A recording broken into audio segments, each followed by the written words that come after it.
Assalomu alaykum, hurmatli dehqon bobolar. Bugun mana kichkina tokchalarni, yangi tokchalar tez avj qilish uchun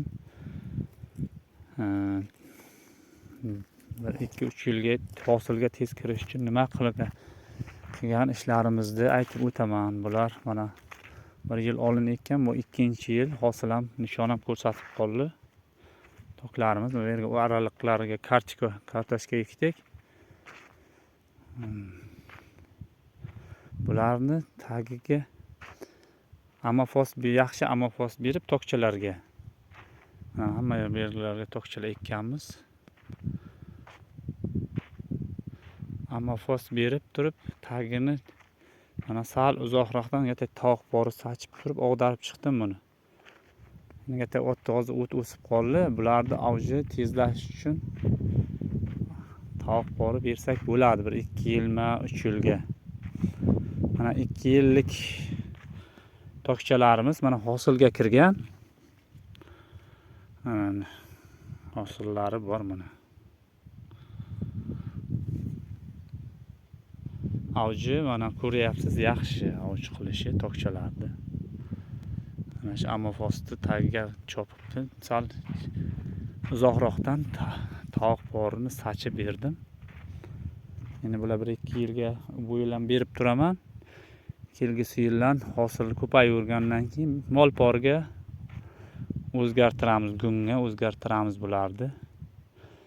Mana kachkalar chopiqlardan chiqarib suv qo'yapman. Toklar stalbaga olingan toklarimiz. Bu tokchalarning navi, bu toyfi. Bular hozir toyfi navi. 2-yilda avj qilishi bulardi. Hosili ham ko'rsatib qoldi. Hosillari ham bor. Ko'rganingizdek.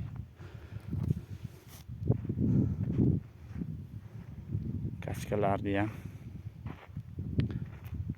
endi birida kizaklatib suv qo'yib olib turib arasiga ekdik. Uni ham o'ziga yarasha foydasi bor. Suv qo'yib, suv ichib turadi. Bu yillarda hamma toklarning ichiga pomidor, mayda tokchalar ichiga ham oziqa beramiz pomidorlarga. Shuni yonidan bular ham suv ichib oziqa oladi. Endi pomidor ekishlar boshlaymiz. Nasib qilsa tayyor bo'lib qoldi. Bu yerlarni haydatib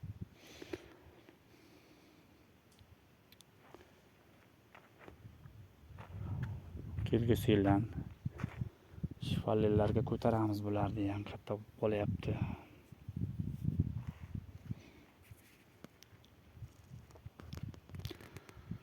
Hozircha shular. Sog' bo'ling, salomat bo'linglar.